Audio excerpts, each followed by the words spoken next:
Hi, today on Gary's Urban Larder, I'm frying some fish. A beautiful, delicious, delicate basa. Not catfish, basa. Let's get started.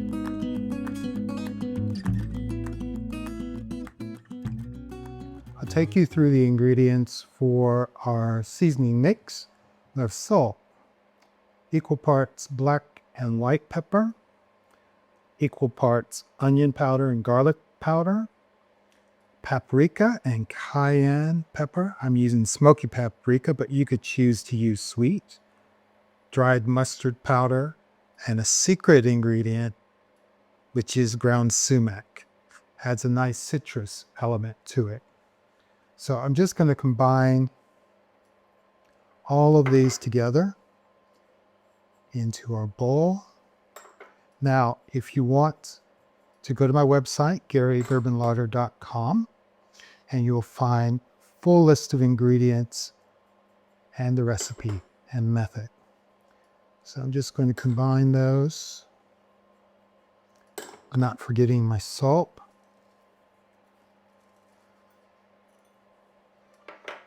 And I set that aside, don't need it. And I'm just actually going to just use my hands that are clean and mix that together.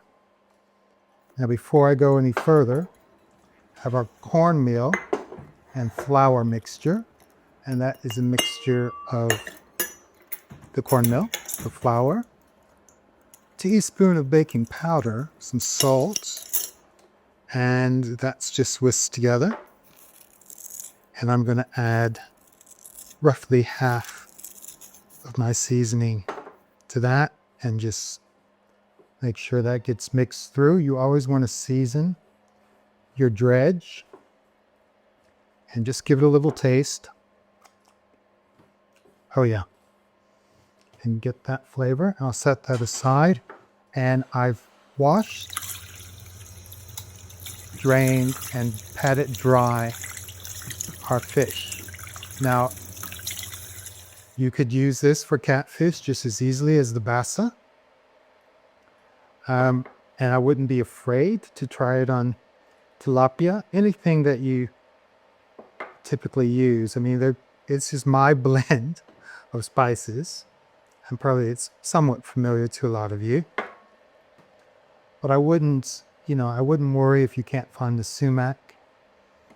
And I wouldn't worry if you change the elements. Maybe you want to add some dried thyme to it. I'm just making sure those are nicely coated.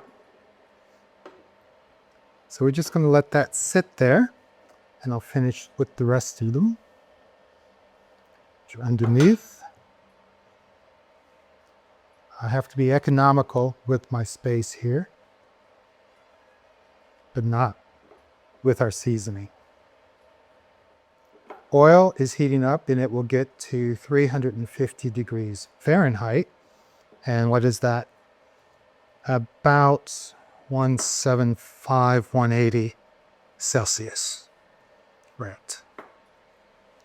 Have this finish using all of our spice. Set that back on top. Finish up. Just going to check the temperature of the oil. Got an instant read thermometer. Let's see where we are. Now I do recommend using an instant read thermometer, but if you don't have one, the old trick, bit of cornmeal, and if it starts to, fizz, then your fat is hot enough. And I'm using a neutral oil. You can cook it in whatever you like, lard, rendered bacon fat with smoke, or anything else, whatever you prefer to do. I like a neutral oil because I don't want to add any more flavors to the fish than I've done with the seasoning. So that is giving me a reading of just under 300 Fahrenheit. So it has a little bit to go. While that's heating, let's clear my space. I will take our buttermilk. Now, again, go to my website, Gary's Urban Larder, for the full list of ingredients and recipe. But this is buttermilk, pinch of salt, and some hot sauce. And that is it. And what I'm going to do, I've got 2 racks here in a tray. The first one, actually it's probably a good idea to line that with a bit of paper towel, but we're just going to put our dredged catfish on it at the moment. But I think I will do that. Okay, I've lined the tray with a bit of kitchen towel, paper towel. We'll put our dredged fish on it, and then we will change the rack and use the clean rack. You put our cooked fish. So now that we've seasoned our catfish, I'm just going to put that into our buttermilk. I'm going to do 3 pieces at a time. And what you want to do is just let it sit in there, get it coated for a little while before you put it in your dredge. Now it's important, actually, that you take your fish out of the refrigerator about 15-20 minutes before you plan to cook it, so it can come up to room temperature, because cold fish, cold meat, whatever it is, will lower the temperature of that oil when you go to fry it, and you will not like the result. So I'll get those coated in the buttermilk, and I'm using this rather than egg. Some people may prefer egg. I've got a wet hand, dry hand, and I'll just continue to use that method until we get all of our fish beautifully dredged and coated. And you want to make sure that it's well coated and give it a pat. And see that little naked space? Make sure there are no little naked patches. No naked bits. So, okay. And that's looking pretty good. Give it a little shake, and then it just goes on our rack, where it will rest as well, because we want that to start to dry and stick to it before we put it in our fat. And we'll do the next one. The wet hand into the dredge, the dry hand, and we coat it. And it couldn't be any simpler, really, than what you see here. So, and I tell you, I love fried catfish. Fried basa for me is just as good, although if I can get catfish, I will. But with today's prices, sometimes we have to adjust. We have to adapt. And it's okay. And I'm here to tell you, this is a very nice substitute. Okay, I'm going to finish dredging our catfish, and I'll check our temperature, and then we will get ready to fry some basa. Okay, we've got our basa all dredged and waiting for our temperature to come up to 350. I'll just give it a check. 48, 350, and climbing. And that's settling at around 355. So that's good. It's going to drop. Ooh, it's going to drop when we put that in. And let's start with our first piece of our basa.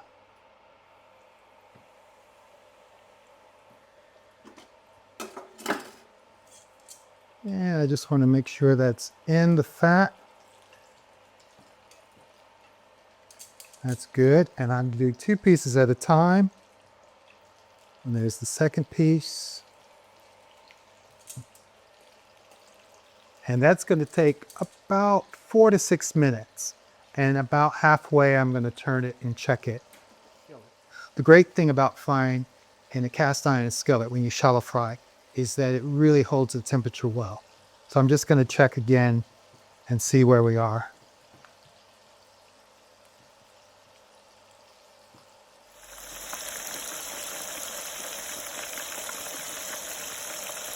So that has dropped quite a bit, but it is coming back up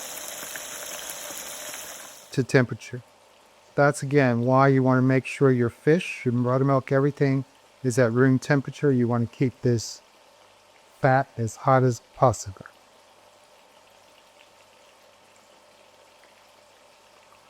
Otherwise, you end up with very oily, greasy fish. Nobody will want to eat it.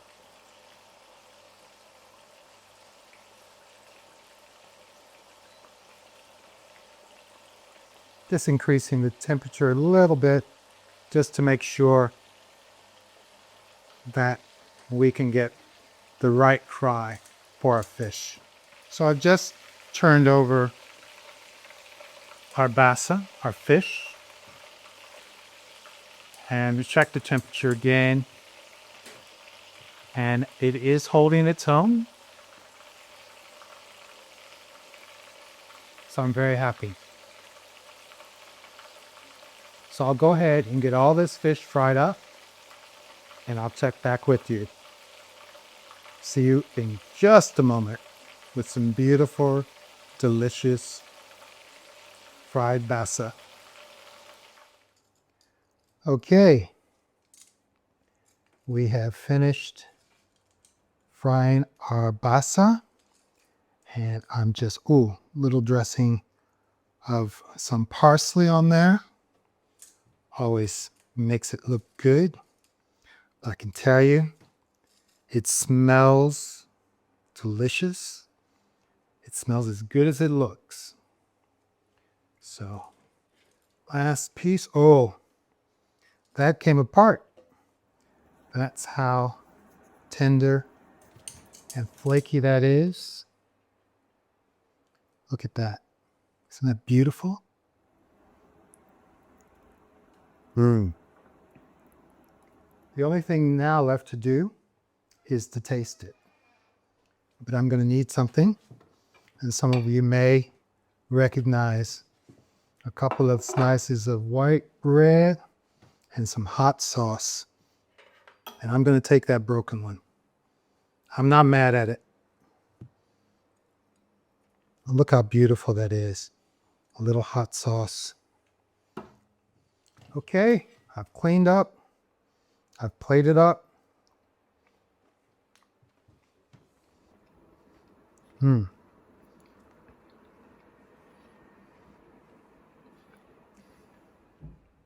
Try some of the breading.